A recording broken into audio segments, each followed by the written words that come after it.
በስመ አብ ወወልድ ወመንፈስ ቅዱስ አሐዱ አምላክ አሜን። እንደምን ዋላችሁ? እንደምን ሰነበታችሁ? ምሕረቱ ብዙ የሚሆን በቸርነቱ ይህንን ቀን ያሳየን እግዚአብሔር ስሙ ብሩክና ቅዱስ ይሁን።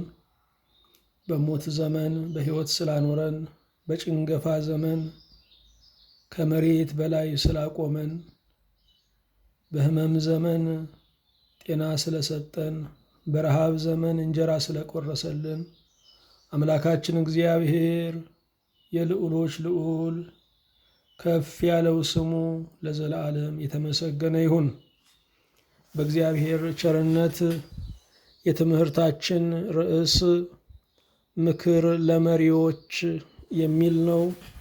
መጽሐፈ መሳፍንት ምዕራፍ 5 ቁጥር 1 ጀምሮ ያለውን በጸሎት መንፈስ ሆነን እናነባዋለን።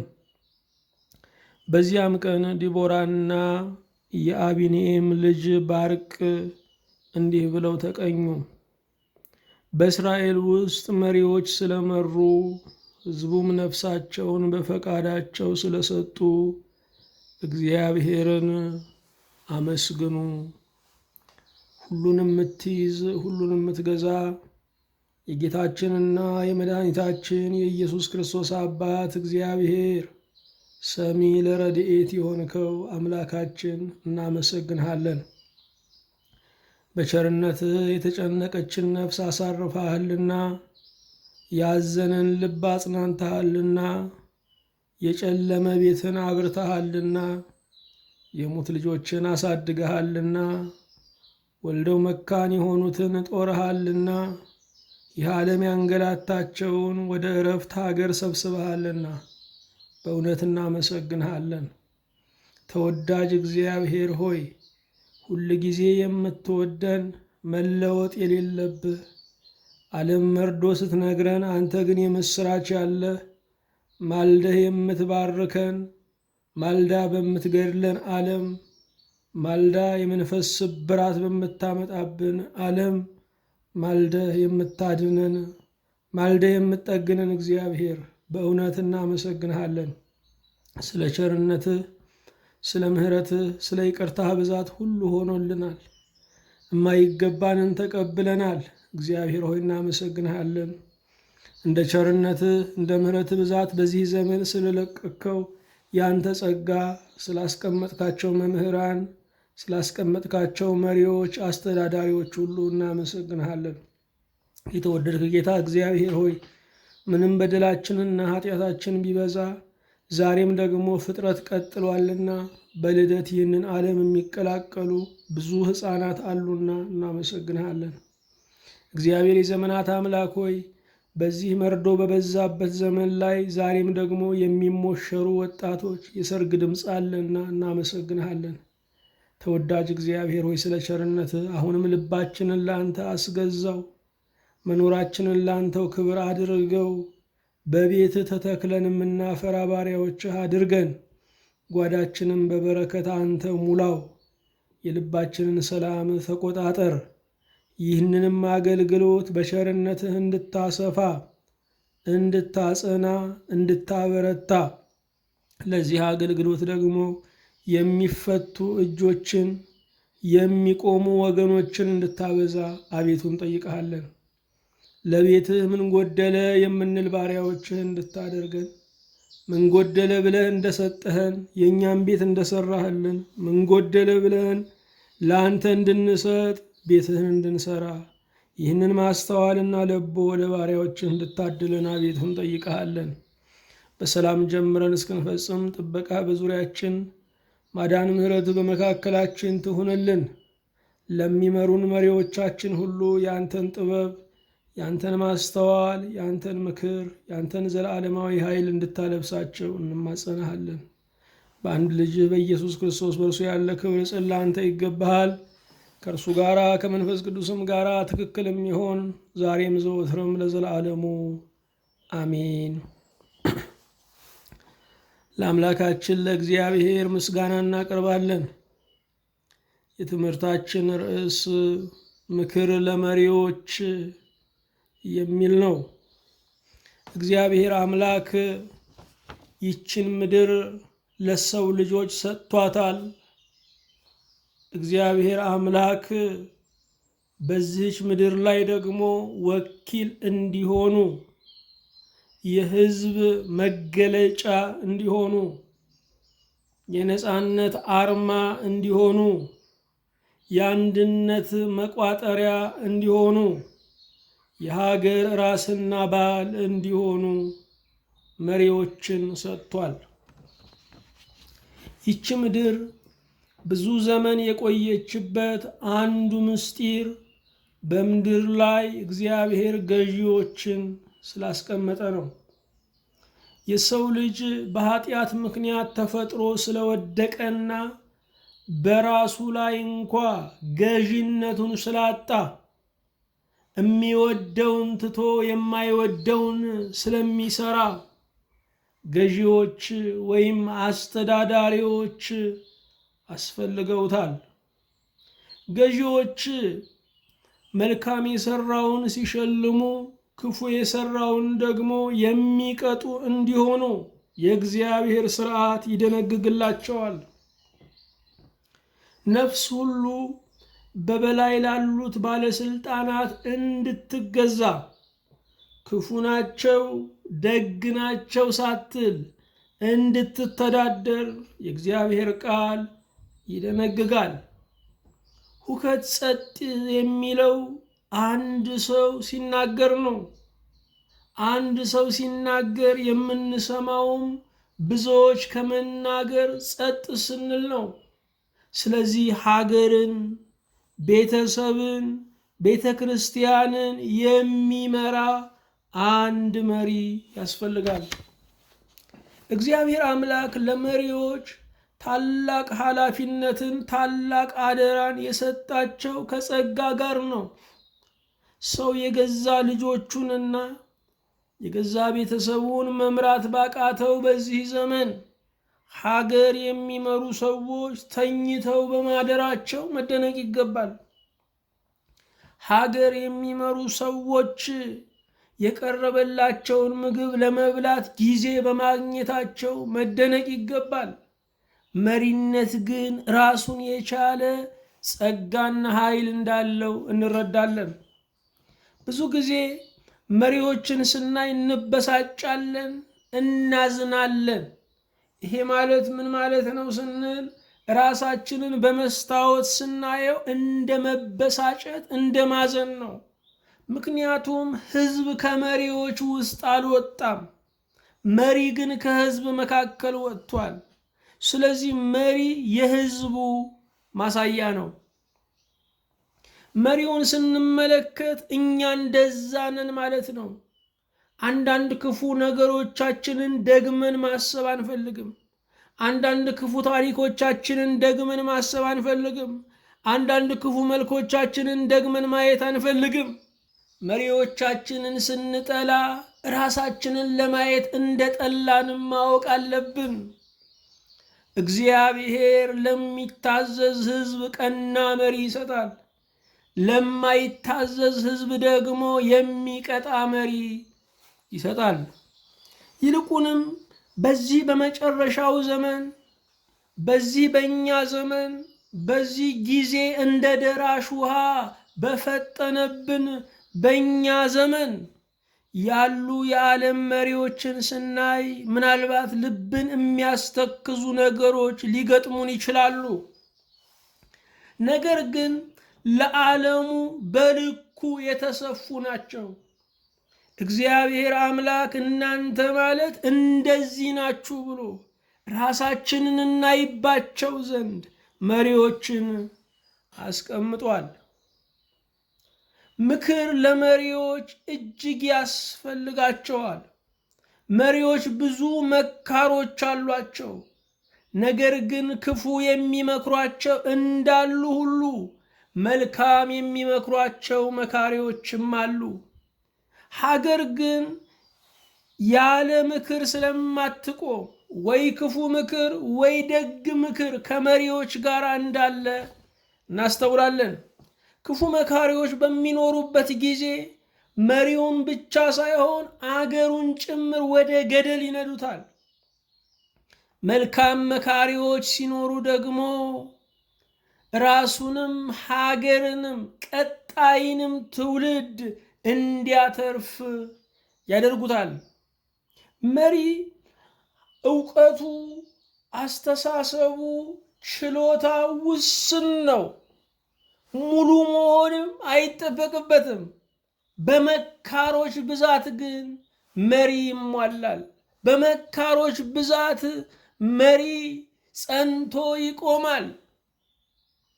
ስለዚህ ለመሪዎች ምክር ያስፈልጋል። መንፈሳዊ ምክር ከእግዚአብሔር የሆነ መመሪያ ለመሪዎች ያስፈልጋል። መሪዎች መሪ ካላቸው ሕዝቡን ወደ ራእዩ ግብ፣ ወደ ተስፋው ምድር ያደርሱታል። በዚህ ዘመን ያሉ መሪዎችን ስንመለከት የሚመኙ የተመኙትን ግን የማያደርጉ ናቸው። አንድ ነገር ማስተዋል አለብን። ሕዝቡ እንዳይበላቸው መሪዎች ሕዝቡ ቢበላላቸው ደስተኞች ናቸው። በሕዝቡ መራብ የሚደሰት መሪ ላይኖር ይችላል። ምክንያቱም ሕዝቡ ሲራብ መሪውን ለመብላት ይነሳል። በዚህ ምክንያት ሕዝቡ ጠግቦ እነሱም በሰላም መኖር ይፈልጋሉ። ነገር ግን የሕዝብ ምኞት፣ በመሪዎች ላይ ያለው ተስፋ፣ የመሪዎች ጭንቀትና የመሪዎች ተምኔት በዚህ ዘመን የተሟላ አይመስልም። ለምን ስንል ፈሪሃ እግዚአብሔርን ሸኘን፣ ቅንነትን ሸኘን፣ መተባበርን ሸኘን። መነቃቀፍ፣ መካሰስ፣ መወነጃጀል ግን እየበዛ መጣ። አዎ ለመሪዎች ምክር ያስፈልጋል። በዘመነ መሳፍንት ከተፈጸሙ ኩነቶች አንዱ በመግቢያችን ላይ ያነበብነው ይገኝበታል። በመግቢያችን ላይ ያነበብነው ከጦርነት በኋላ ለእግዚአብሔር የቀረበ ምስጋና ነው። ከጦርነት በኋላ ከማስጨፈር፣ ከጦርነት በኋላ እረጎራው ከማለት ለእግዚአብሔር ምስጋና መስጠት፣ ድሉ ያንተ ነው ብሎ እግዚአብሔርን ማክበር ነው። ስለዚህ በዚህ ክፍል ላይ የምናገኛቸው የእስራኤል ፈራጅ የሆነችው ዲቦራ የተባለች ነቢይት እርሷ ያነቃቃችውና 10,000 ሰው ይዞ እንዲዘምት የገፋፋችው ባርቅ፣ ደግሞም የጠላቱንና ገዢ የሆነውን የሲሳራን አንገት የቆረጠች ያሸነፈች፣ በቤቷና በጓዳዋ ንጉሱን አስተኝታ የማረከች ኢያኤል በዚህ ክፍል ላይ እናገኛቸዋለን። ይህንን ክፍል ስንመለከተው ዲቦራን እናገኛለን። ነቢይትና ፈራጅ ነች። ባርቅን እናገኛለን። እርሱ ደግሞ በዲቦራ ምክርና በእግዚአብሔር ሐሳብ የዘመተ ነው። እሺ ባይ ታዛዥ ነው። ኢያኤልን ደግሞ እናገኛለን። እቤቷ ሆና ንጉሱ እቤቷ ድረስ መጣ። እስራኤልን ሊወጋ፣ እስራኤልን ሲያስጨንቅ የኖረው፣ ዛሬ ደግሞ እስራኤልን ሊወጋ የወጣው ያ ንጉስ፣ ያ የጦር መሪ ሰተት ብሎ ወደ ቤቷ ገባ። እምጠጣው ውሃ ስጭኝ አላት። አቁማዳውን ፈታ፣ ወተት ታጠጣችው። እርሱም ደግሞ ጋደም አለ። በዚያው እንቅልፍ ወሰደ። ከአስማ አንስታ በጆሮ ግንዱ አድርጋ ከመሬት ጋር አደባለቀችው። ንጉሱን በቤቷ ማረከች። በጦር አውድ ላይ ሳይማርኩ ንጉሱን በቤቷ የማረከች ሴት። ስለዚህ በዚህ ክፍል ላይ 2 ሴቶች እናገኛለን። ዲቦራ የነፃነት አዋጅ ነጋሪ፣ ባርቅን ታዛዥና ትሁት የሆነውን ያለ አንቺ እንዴት እሄዳለሁ አብረሽን ካልዘመትሽ አልወጣም ያለውን ትሁት ባርቅን እናገኛለን። ኢያኤልን ደግሞ እናገኛለን፣ በቤቷ ንጉሥ የማረከች። በእውነት ይህቺ ዓለም አደራ የተሰጠችው ለአዳምም ለሔዋንም ነው። ስለዚህ እንደ ዲቦራ ያሉ ሴቶች ያስፈልጋሉ። ሕዝብን የሚመሩ የሚያስተባብሩ ሴቶች ያስፈልጋሉ። እንደ ባርቅ ደግሞ ያሉ እንዴት በሴት እታዘዛለሁ የማይሉ ትሑታን ሰዎች ያስፈልጋሉ። ከሴቶች የሚገኝ ምክር አለ። ከሴቶች የሚገኝ የእግዚአብሔር መገለጥ አለ። ከሴቶች የሚገኝ ድል አለ ብለው የሚያምኑ ባርቆች ያስፈልጋሉ። ይሄ ብቻ አይደለም። በቤቷ ንጉሱን እንደማረከችው፣ በቤቷ ንጉሱን እንደገደለችው እንደ ኢያዔል በጸሎት ሆነው በቤታቸው የሚተጉ እናቶች ሀገር ድል እንዲነሳ፣ ሕዝብ ከፍ ከፍ እንዲል፣ ነገስታት በወጡበት አውድ ሁሉ አሸናፊ ሆነው እንዲመለሱ የሚጸልዩ እናቶች፣ በጓዳቸው የሚማርኩ፣ በጓዳቸው የጠላትን መሪ የሚገድሉ ኢያዔል ሴቶች ያስፈልጋሉ። ጦርነቱ በድል ከተጠናቀቀ በኋላ ጥንቱንም ዝመቱ ያለው ያዘመተው ከ20 ዓመት ባርነት ነፃ ውጡ ብሎ ቀን የቆረጠው እግዚአብሔር ነው። ለእግዚአብሔር ምስጋና አቀረቡ። በዚያም ቀን ዲቦራና የአቢኔም ልጅ ባርቅ እንዲህ ብለው ተቀኙ። በእስራኤል ውስጥ መሪዎች ስለመሩ፣ ሕዝቡም ነፍሳቸውን በፈቃዳቸው ስለሰጡ እግዚአብሔርን አመስግኑ። በእስራኤል ውስጥ መሪዎች ስለመሩ፣ በእስራኤል ውስጥ ነቢይት የሆነችው ባርቅ በነቢይነት ስፍራዋ፣ መስፍን ፈራጅ የነበረችው ዲቦራ በፍርድ ወንበሯ ስለተገኘች እግዚአብሔርን አመስግኑ። ባርቅም ደግሞ በጦር አዝማዥነት በፊት አውራሪነት ስለተገኘ እግዚአብሔርን አመስግኑ። ኢያዔልም ደግሞ ከጓዳዋና ከደጇ ሳትርቅ የጦር መሪውን የ20 ዓመት ገዢውን በቤቷ ስለገደለች፣ በቤቷ ሬሳ ስላስረከበች፣ በቤቷ የጠላትን አንገት ስለቆረጠች እግዚአብሔርን አመስግኑ። በእስራኤል ውስጥ መሪዎች ስለመሩ፣ የጦር ኃይሉን በትክክል ስለመሩ ፊት አውራሪዎች፣ ሀገሩን በትክክል ስለመራች ዲቦራ፣ በቅንነት ስለፈረደች ነቢይት፣ በጓዳዋ ደግሞ ድልን ለእስራኤል ስላመጣች ኢያዔል እግዚአብሔርን አመስግኑ። በእስራኤል ውስጥ መሪዎች ስለመሩ፣ ለካ መሪዎች የማይመሩበት ጊዜም አለ ማለት ነው። ወንበሩን ይይዛሉ፣ ነገር ግን ላይመሩ ይችላሉ።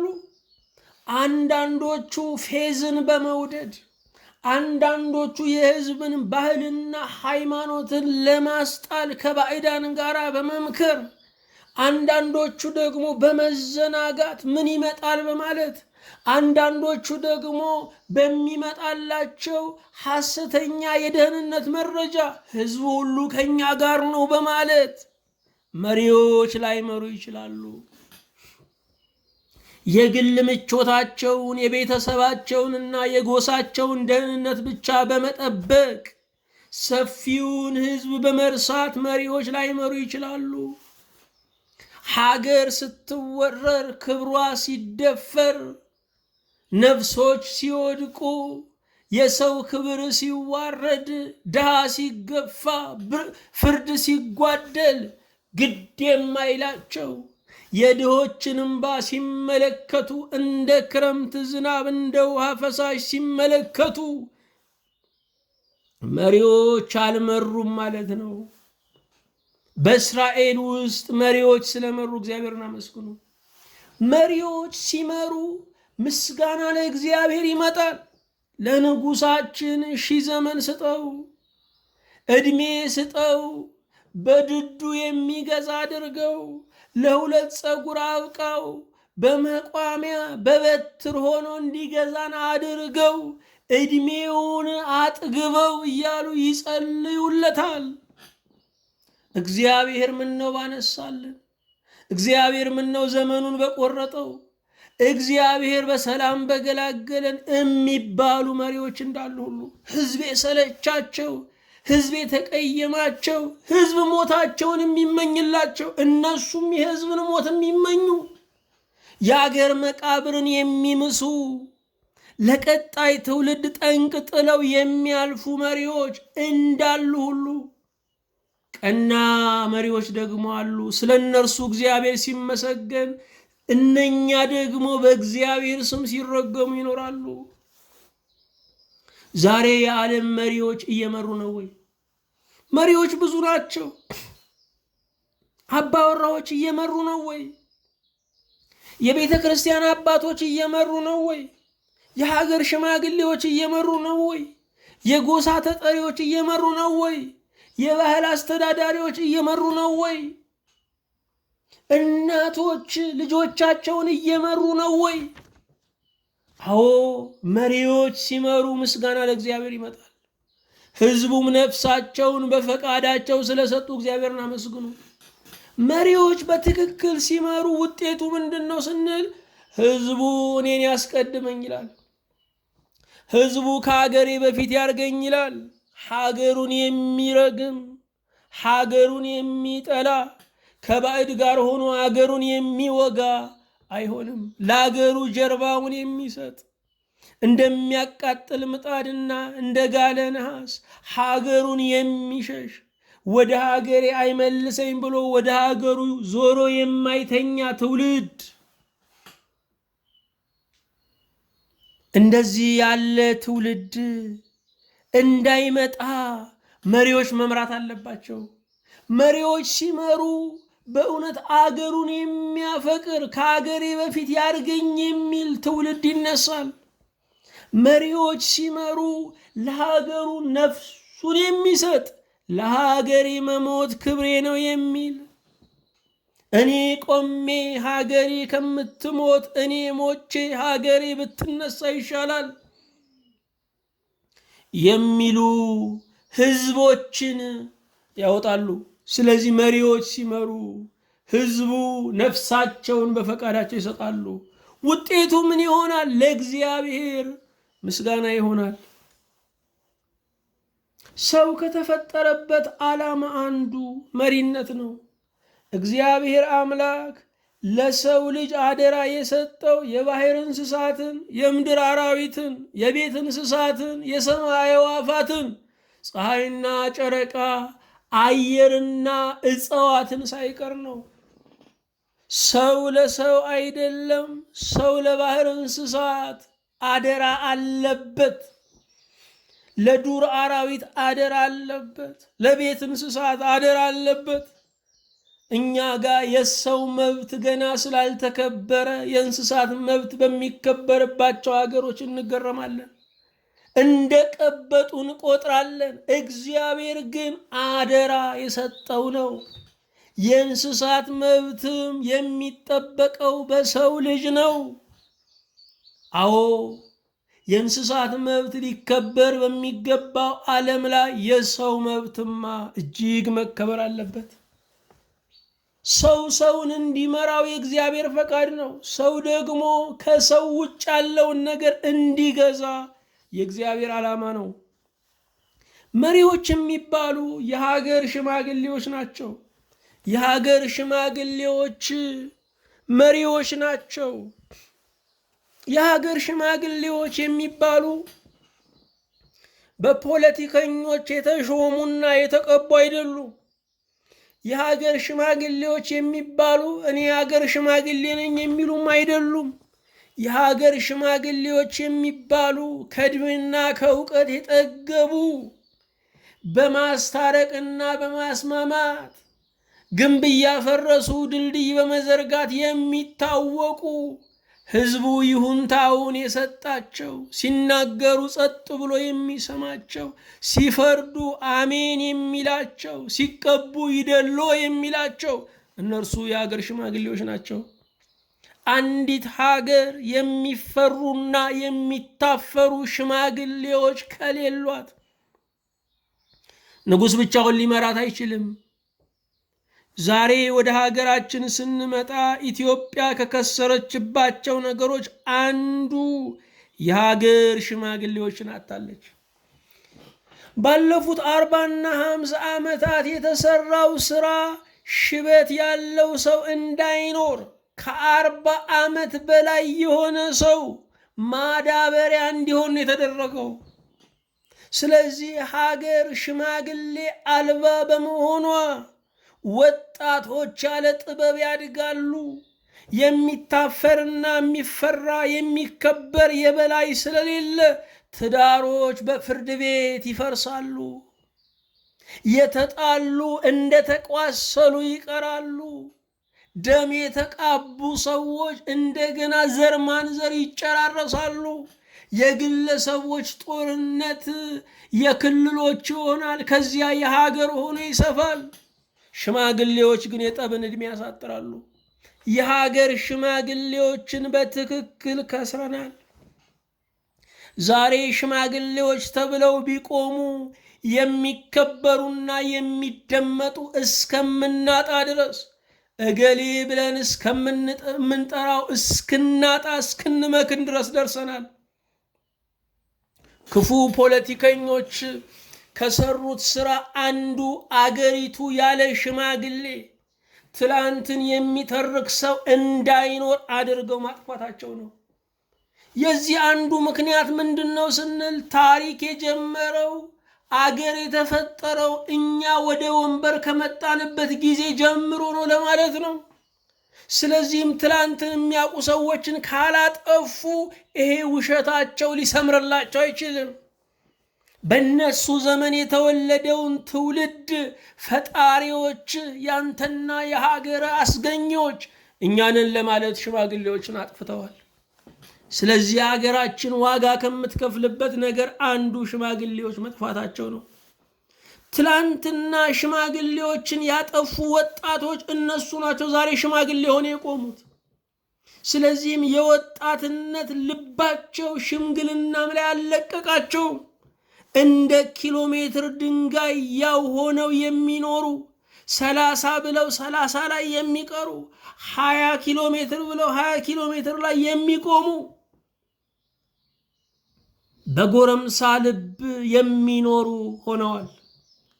ሀገር ሽማግሌዎችን አጣለች። ሽማግሌ ማለት ፀጉሩ የሸበተ ሽማግሌ ማለት ብዙ ዘመን ያስቆጠረ ማለት አይደለም። ሽማግሌ የራሱ ጸጋና ወዝ ያለው ነው። መሪዎች የቤት አባወራዎችም ናቸው። የአባወራዎች ክብር እንዴት እንደተደፈረ፣ አባወራዎች አባወራውነታቸውን እንዴት እንደረሱት፣ በየምሽቱ እየጠጡ ልጆቻቸውን የሚያሰቃዩ፣ የደጁን ሰው በግድ እየጋበዙ ልጆቻቸውን የሚያስርቡ ብዙ አባወራዎች አሉ። ምድሪቱ አባወራዎችን የተከበሩ አባቶችን አጣለች። በዚህ ምክንያት ልጆቻችን ባለ አንድ ክንፍ ሆነዋል። በእናት ፍቅር እንጂ በአባት ጥንካሬ ማደግ አልቻሉም።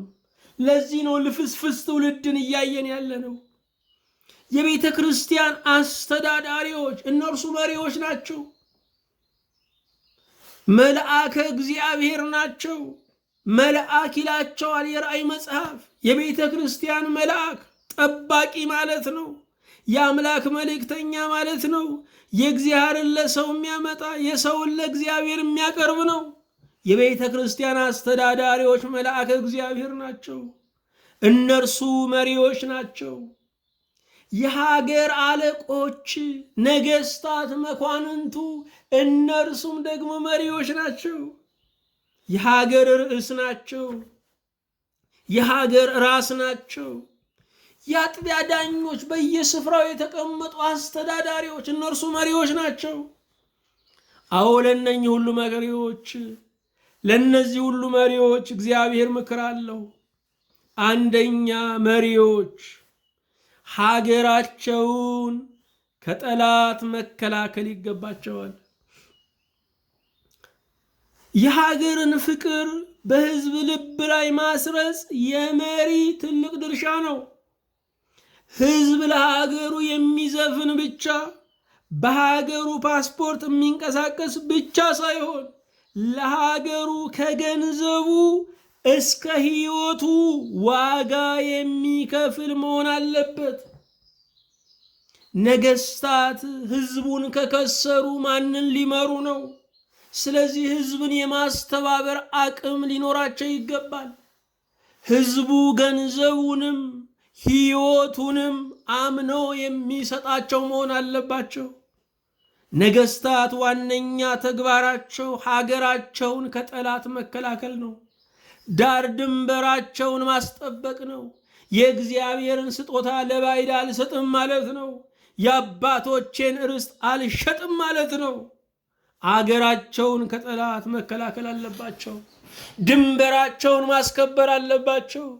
የሀገርን መሬት እየቆረሱ የሚሰጡ፣ ሀገርን እንደ ድፎ ዳቦ እየቆረሱ የሚሰጡ አጉል ቸሮች መሆን አይገባቸው። ምክንያቱም ሀገሩ የእነርሱ አይደለም። ሀገሩ የህዝብና የትውልድ ነው።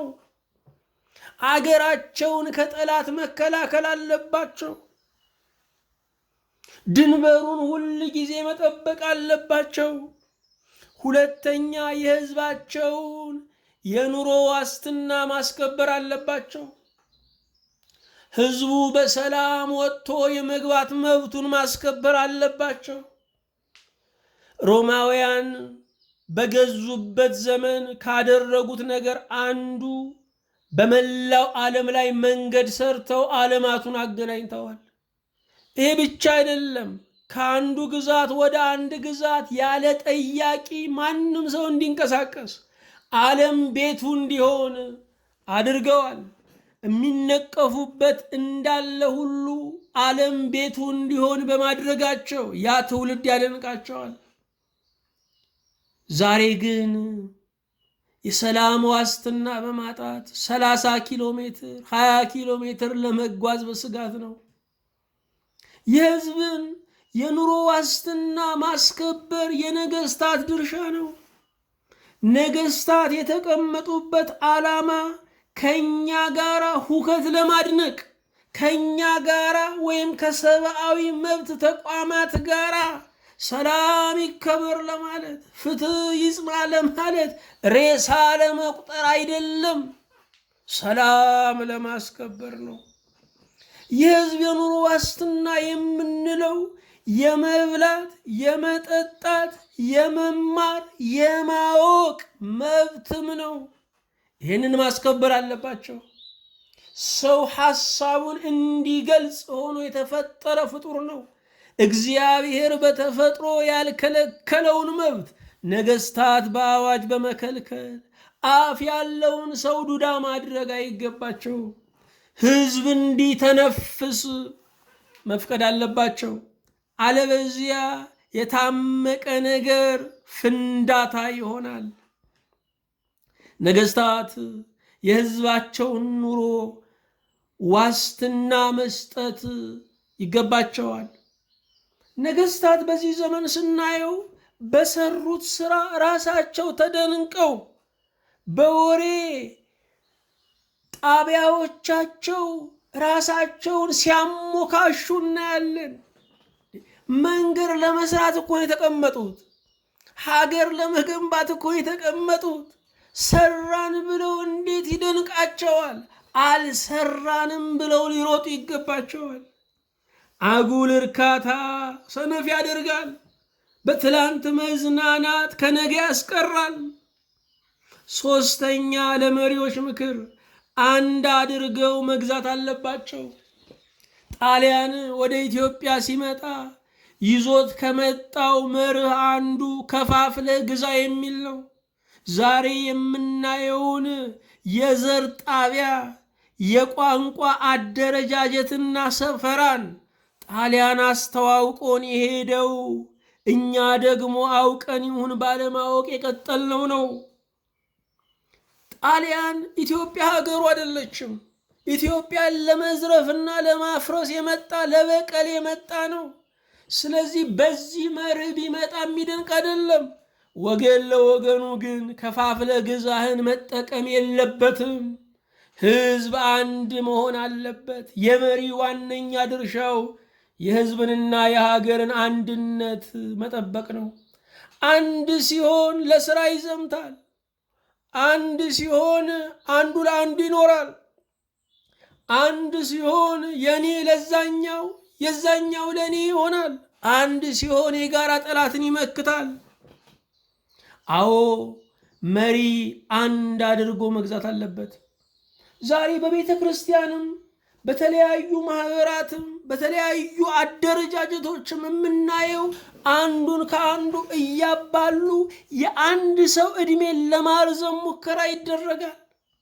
መሪዎች ግን እኔ ልሙትና ህዝቡ ይዳን ማለት አለባቸው እንጂ ህዝቡን ገለው 100 ሚሊዮኖች ለአንድ እነርሱ ሊኖር ሊጸየፉ ይገባቸዋል። 100 ሚሊዮን ህዝብ ለእኔ ሊኖርልኝ አይገባም፣ እኔ አንዱ ለብዙዎች መኖር አለብኝ ማለት አለባቸው። ጌታችን ኢየሱስ ክርስቶስ ለህዝብ ሁሉ ለመሞት ከመጣ ለህዝብ ሁሉ ለመኖር መሪዎች መቁረጥ አለባቸው። አራተኛ ግብረ ገብን ማስተማር ይገባል። ግብረ ገብ ከሌለ ትውልድ መረን ይሆናል። ሀገሩን ብንገነባው በስነ ምግባር ያልተገነባ ትውልድ ያፈርሰዋል። ስለዚህ መሪዎች ሊደነቁ የሚችሉት ትውልድን ባነጹበት መጠን ነው። አሁን ግን ህንፃውን ሰርተን ስንጨርስ ልጆቻችን ፈርሰው አለቁ። ግብረ ገብን ከትምህርት ቤት አስወጣን። እየቀጠለ ሄዶ በቤተ ክርስቲያን እንኳ ግብረ ገብ ጠፋ። ዛሬ የሌብነት መናኸሪያ፣ የዘረኝነት መናኸሪያ፣ የጭካኔ መናኸሪያ የሆነችው ቤተ ክርስቲያን ነች። ግብረ ገብ ማስተማር ትውልድን ማዳን ነው። ግብረ ገብ እጅግ እየወደቀ ነው ያለው። በዚህ ምክንያት የሀገር ኢኮኖሚ፣ የሀገር ሰላም፣ የሀገር ደህንነት እየተናጋ ነው። እንዴት ትውልዳችንን እንፈራለን? እንደ በረከታችን ልናየው ሲገባ ግብረ ገብ ባለማስተማር ጦር እናደራጃለን፣ በዚሁም አይመለስልንም። አምስተኛ መሪዎች ሕፃናት ላይ መስራት አለባቸው። መሰረት ላይ መድከም ግድ ነው። መሰረት ላይ አንዴ ከደከምን ከዛ በኋላ መደርደር ነው ህንፃውን። ሕፃናት ላይ ዋጋ ከከፈልን የነገ ሀገር አስተማማኝ ነው። ሕፃናት ላይ በብርቱ መስራት ይገባል። ዛሬ የምናያቸው ጨካኝ መሪዎች ባስተዳደጋቸው ጉዳት የገጠማቸው ናቸው። በዚህ ምክንያት ህዝብን ይበቀላሉ። የክፉ መሪዎች ሁሉ የክፋታቸው መነሻ ያስተዳደጋቸው ጥቃት መሆኑን ታሪካቸው ይነግረናል። ስለዚህ ሕፃናት ላይ መሪዎች መስራት አለባቸው። ስድስተኛ አረጋውያንን መንከባከብ ያስፈልጋል። ሌባ ከምንቀንስበት መንገድ አንዱ አረጋውያንን መንከባከብና መጦር ነው። አረጋውያንን መንከባከብ የመንግስት ድርሻ እንጂ የጥቂት ቡድኖችና ድርጅቶች የበጎ አድራጎት ተቋማት ተግባር ብቻ አይደለም። አንድ ወጣትና ጎልማሳ ሀገሩን ከልቡ የሚያገለግለው ጡረተኛውን ስታከብር ሲያይ ነው። አለበዚያ የኔንም ጡረታ አታከብረውም፣ ሽምግልናዬን ታዋርደዋለች ብሎ ሀገሩን መዝረፍ ለሽምግልናው ለማስቀመጥ መሯሯጥ ይጀምራል። አረጋውያንን ስንንከባከብ ወጣቶች ይሰሩልናል። ሰባተኛ እግዚአብሔርን ማወቅ ለመሪዎች ያስፈልጋል። ምክንያቱም መሪዎች ሰላም ያስፈልጋቸዋል። ከታወኩ አገርን ያውካሉ። ሰው የሚያጠፋው በአቅሙ መጠን ነው። መሪዎች ሲያጠፉ ሚሊዮኖች ይበደላሉ። ስለዚህ መሪዎች እግዚአብሔርን ማወቅ ያስፈልጋቸዋል። እግዚአብሔርን ማወቅ ለሕሊና ሰላም፣ እግዚአብሔርን ማወቅ ለቅን ፍርድ፣ እግዚአብሔርን ማወቅ ሕዝብን ለመውደድ እጅግ አስፈላጊ ነው። እግዚአብሔርን በማወቅ የተጎዳ እግዚአብሔርን ባለማወቅ የተጠቀመ የለም። ስምንተኛ ትዕቢትን ማራቅ ይገባል። ፈርዖንን በኤርትራ ባህር ያሰጠመው ትዕቢት ነው። ዓለምን ስንመለከት፣ ታሪክን ስናጠና ድል በመሳሪያ ሳይሆን ድል በእግዚአብሔር ነው።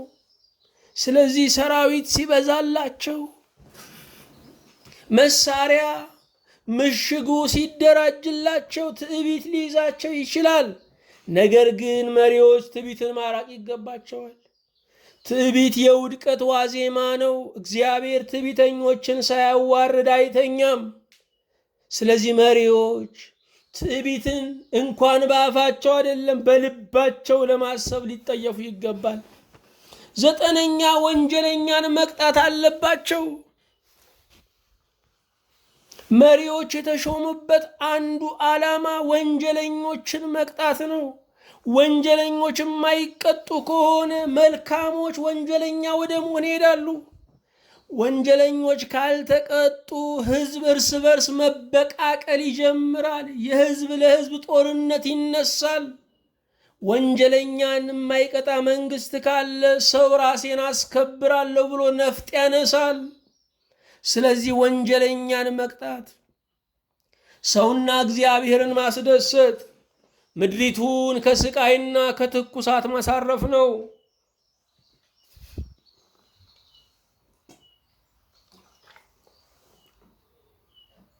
ዛሬ በዓለም ላይ የምናያቸው መሪዎች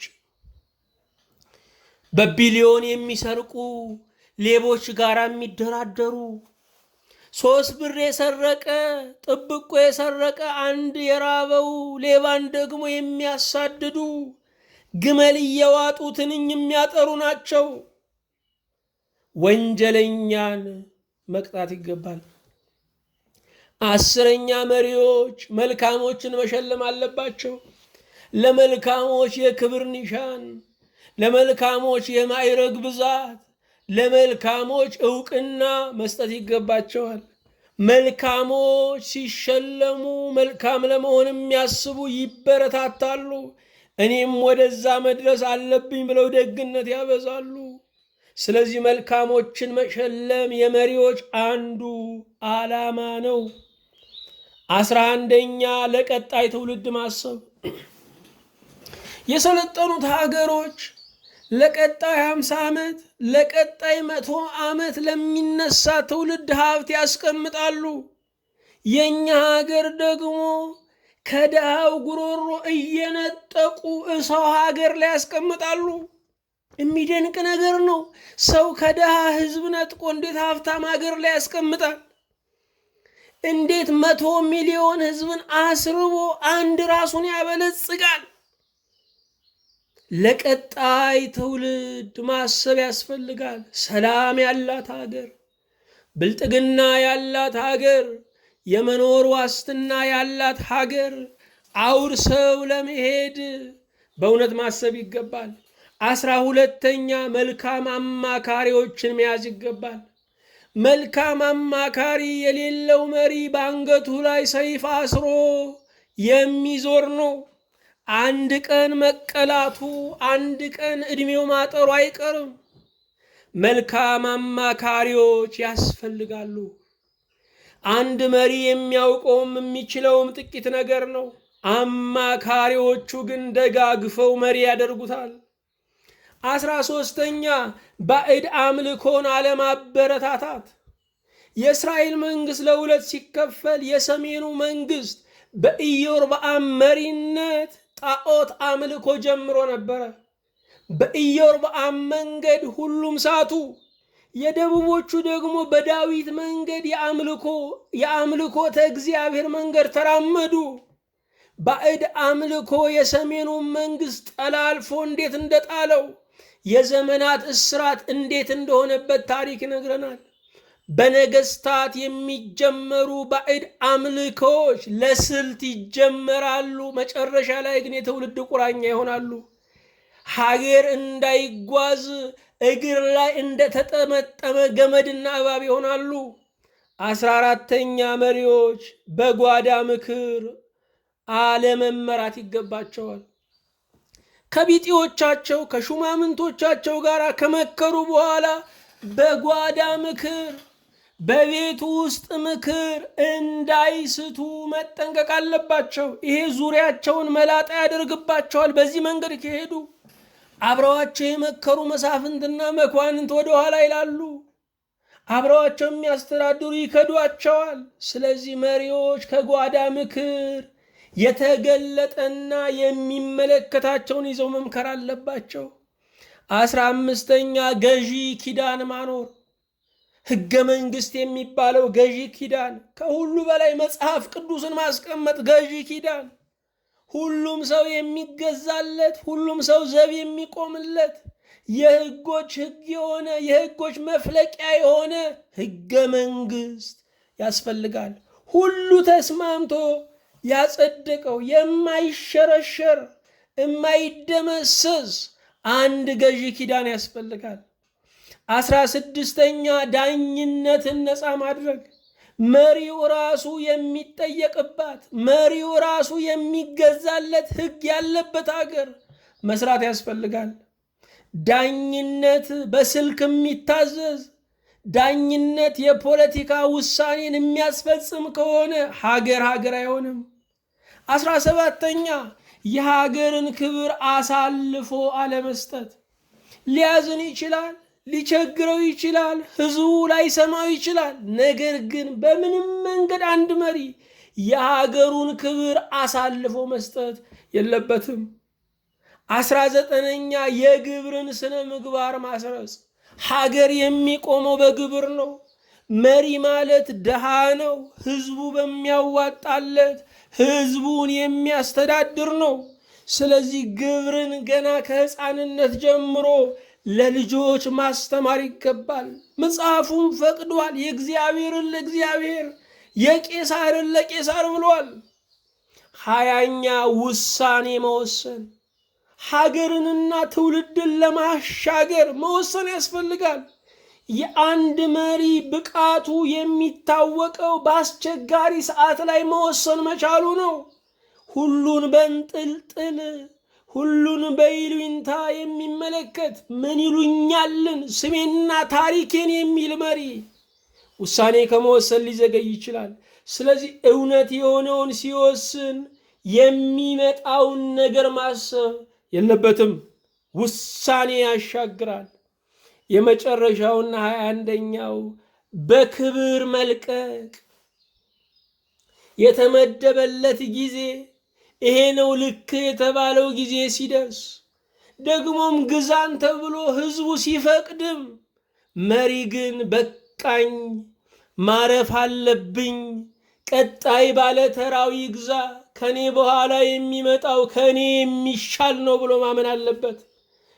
ኔልሰን ማንዴላን በክብር የቀበሩት በክብር ስለለቀቀ ነው። ቀዳማዊ ኃይለ ሥላሴ 56 ዓመት በላይ በመሩባት ሀገር ላይ ቀብር እንኳ ያላገኙት በክብር ስላለቀቁ ነው። በቃችሁ ባይሉንም በቃኝ ማለት የመሪነት ክብር ነው። በእውነት እግዚአብሔር ለመሪዎች አቅምና ጽናት ጥበብና ማስተዋል እንዲጨምር እንጸልያለን። የሁሉ አምላክ እግዚአብሔር ሆይ እናመሰግንሃለን። ስለሰጠህን ጊዜ ስለ በጎ በረከት ተመስገን። አንተ የድሆች አምላክ፣ አንተ የተገዢዎች አምላክ ብቻ አይደለም፣ አንተ የባለጠጎችም አንተ የነገስታትም አምላክ ነህ። ተመስገን። ስለ እነርሱ ግድ ይልሃል። የምንጠላቸው መሪዎች በምድር ላይ ቢኖሩ እንኳ አንተ ትወዳቸዋለህ። ጌታ ሆይ ለእነሱም የብርሃን ስጦታ መስጠት ትፈልጋለህ። በእውነት እናመሰግንሃለን። ዛሬም በሀገራችን ዛሬም በዓለም ላይ መሪዎች እንዲመሩ ህዝብን በፈቃዳቸው ነፍሳቸውን እንዲሰጡ እንጸልያለን። የተወደድክ ጌታ እግዚአብሔር ሆይ ስለረዳሃን ተመስገን። ስለምትረዳንም ስምህ ብሩክ ቅዱስ ይሁን። ቀሪውን ጊዜና ዘመን የሀገራችንን ነገር የህዝባችንን ሁኔታ ሁሉ ለአንተ አሳልፈን እንሰጣለን። በአንድ ልጅ በኢየሱስ ክርስቶስ በእርሱ ያለ ክብር ጽላንተው ይገባሃል። ከእርሱ ጋር ከመንፈስ ቅዱስም ጋር ትክክልም ይሆን ዛሬም ዘወትርም ለዘላለሙ አሜን።